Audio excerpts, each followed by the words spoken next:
ADC Dharmanagar উপনির্বাচন ও village council vote নিয়ে প্রদেশ কংগ্রেস ভবনে পর্যালোচনা বৈঠক। এডিসি নির্বাচন, ধর্মনগর উপনির্বাচন এবং ভিলেজ কাউন্সিল নির্বাচনকে সামনে রেখে ত্রিপুরা প্রদেশ কংগ্রেস ভবনে এক গুরুত্বপূর্ণ পর্যালোচনা বৈঠক অনুষ্ঠিত হয়। বৈঠকে উপস্থিত ছিলেন ত্রিপুরা প্রদেশ কংগ্রেসের সভাপতি আশিস কুমার সাহা, কংগ্রেসের বিধায়ক সুদীপ রায় বর্মন সহ দলের অন্যান্য নেতৃত্ব কর্মীরা।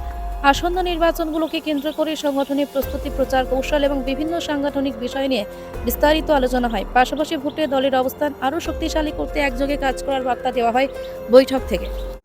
অটোনমাস ডিস্ট্রিক্ট কাউন্সিলের নির্বাচন এবং ধর্মনগরের উপনির্বাচনে ফলাফল বেরিয়েছে।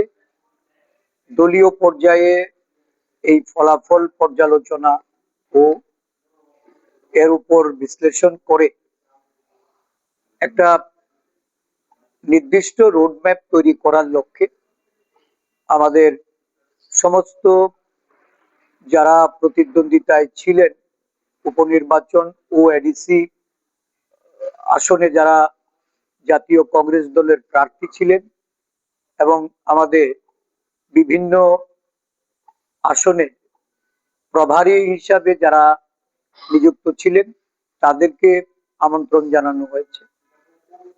প্রদেশ নেতৃত্ব তাদের সঙ্গে পর্যালোচনা করে আসন্ন ভিলেজ কাউন্সিল নির্বাচন সহ আগামী দিন সংগঠনকে শক্তিশালী করা,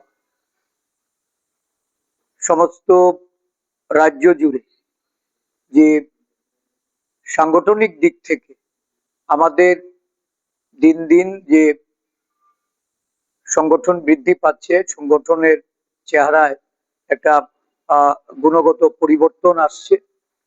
সদ্য সমাপ্ত যুব কংগ্রেসের যে সাংগঠনিক নির্বাচন গেছে, সেই নির্বাচনেও আমরা দেখেছি প্রায় 25,000 সদস্য আমরা সংগ্রহ করতে সক্ষম হয়েছি।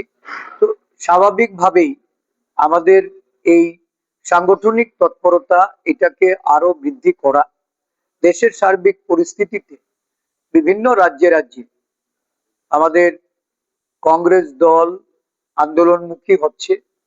বিভিন্ন জনস্বার্থ সম্মিলিত বিষয়ে কংগ্রেস দলের জাতীয় নেতা রাহুল গান্ধী, আমাদের দলের সর্বভারতীয় সভাপতি মল্লিকার্জুন খার্গেজির নেতৃত্বে যে গণ আন্দোলন মুখী হয়েছে আমাদের জাতীয় কংগ্রেস দল, আমাদের রাজ্যেও এই আন্দোলনকে ছড়িয়ে দেওয়া এবং আন্দোলনে জনগণকে সামিল করার লক্ষ্যে সংগঠনকে আরো বেশি সক্রিয় করা, এই বিষয়গুলি আজকে এখানে আলোচনা হবে এবং তার মধ্যে দিয়েই আমরা একটা পরিকল্পনা নিয়ে আগামী দিন আরো সুদৃঢ়ভাবে আমাদের সক্রিয়তা বাড়িয়ে আমরা কাজে নেমে পড়ার জন্য আজকে এখানে আলোচনা।